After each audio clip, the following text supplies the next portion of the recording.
Hello everyone and welcome to another lesson.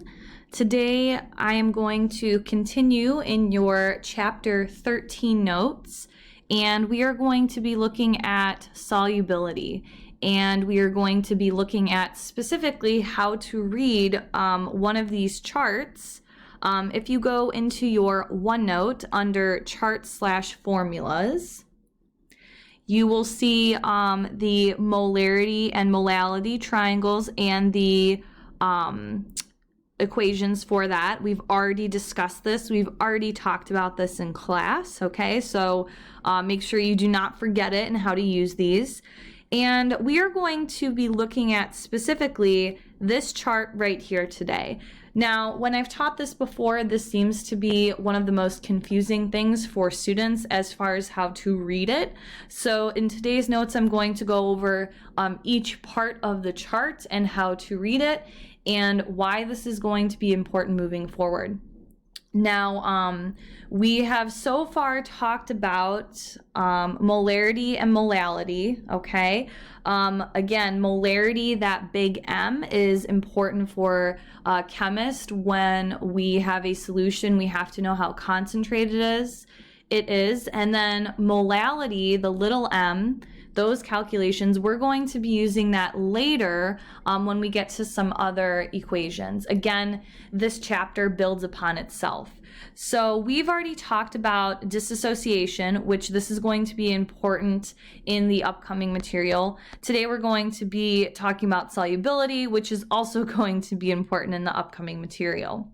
So if you haven't seen my little picture here, so if you're not part of the solution, you're part of the precipitate. So what happens when things don't dissolve? So you get a precipitate. You guys have already seen this before when we did the lab where you combined, well, it was sort of a precipitate, not in the sense that we're talking about today, but when we did the lab with silver nitrate and copper, you got silver as a solid precipitate that formed. Now, today we're going to be looking at what happens when you combine two solutions, so two things that are aqueous, okay?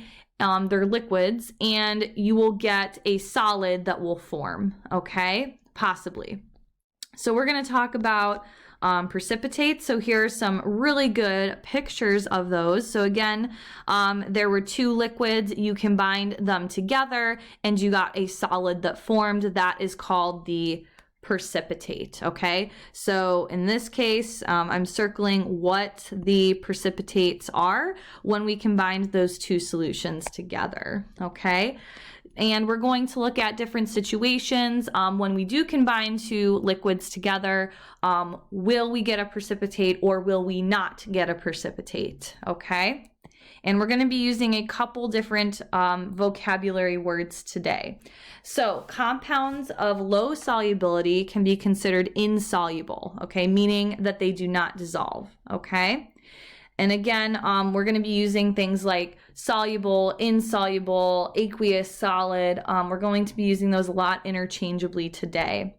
So soluble ions will be what we call aqueous.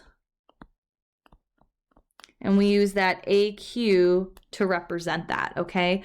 We just talked about that with dissociation. This means that these ions are dissolved in a solution, okay? For reactions, sometimes you can see reactions abbreviated like this, where ions form an insoluble compound. We will get a double displacement or double replacement. I think that was the term that I've used before. And a precipitation reaction will occur, meaning that you get a precipitate. So when we do have a situation where we get a precipitate that forms, you can assume that it's going to be a double displacement or double replacement reaction, which we have already talked about before. So the insoluble compound, the precipitate, is going to be a solid. And we're going to use that S to represent that.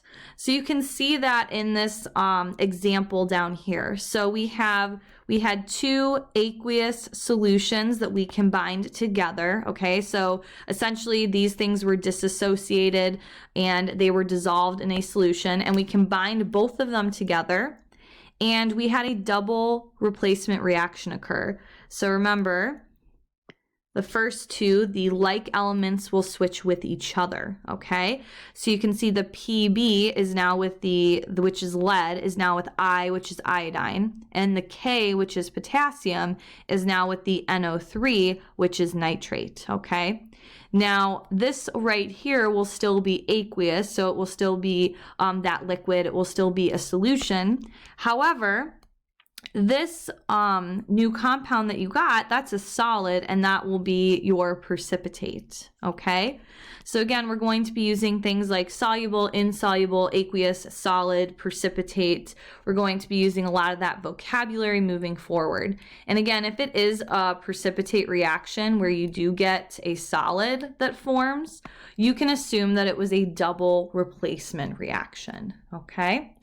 So that is the introduction there. And again, please feel free to pause this video at any time, okay, and go back, whatever it is that you need to do. So here is that reaction that I was just going over, okay, right here. That is what it actually looks like in real life. So you combine two clear solutions that are both aqueous, okay, so they're just ions that are dissolved, okay, in a solution. You combine both of them together and you get this yellow precipitate that forms, and that is the lead iodide, okay, and then the other clear liquid that is still in there, that is your potassium nitrate, okay. So again, and you can assume when this happens, it is a double replacement reaction. So determine if a compound is soluble, aqueous, or insoluble, solid, which means it will form a precipitate. We have a solubility chart, okay? So again, the reason that we knew this one was solid and this one was aqueous, because we have a solubility chart that we are going to use, okay? So you are going to be writing reactions like this. You're going to just be writing the products, and you have to determine if they are aqueous or solid, okay? Meaning they are soluble or insoluble and will form a precipitate, okay? And that's what today's lesson is about, is using this chart right here. So I'm going to break down this chart into various steps. And again, please note that this is a guide to solubility, okay? Is every single thing on here that you will ever encounter? No, okay? This is just a very general guide. And again, if you do look up stuff on the internet, you might find there is some variation. It's not like it's black and white where it's soluble, insoluble. Some things can be slightly soluble or moderately soluble, okay? Depending on certain conditions. So for the sake of this class, we're just going to stick with this chart, and we're going to stick with the black and white notion of soluble and insoluble, okay? So I'm going to break down each part of the chart, but some basic things to start. This top half, okay, you have soluble compounds, okay? So again, these are all of your negatively charged ions, okay? So those are your anions. You're going to be looking at the anions, so that's the second element or polyatomic ion in the compound, to determine its solubility. And you'll notice that there are some exceptions, okay? Those exceptions meaning that if they were together, they would be insoluble. Down here on this half of the chart, you have your insoluble compounds. So these guys right here, again, your anions, that second element, okay? These are going to be insoluble, except when they are with these other cations, then they will be soluble, okay? And again, I'm going to break down each part of this chart, okay? Starting here, okay?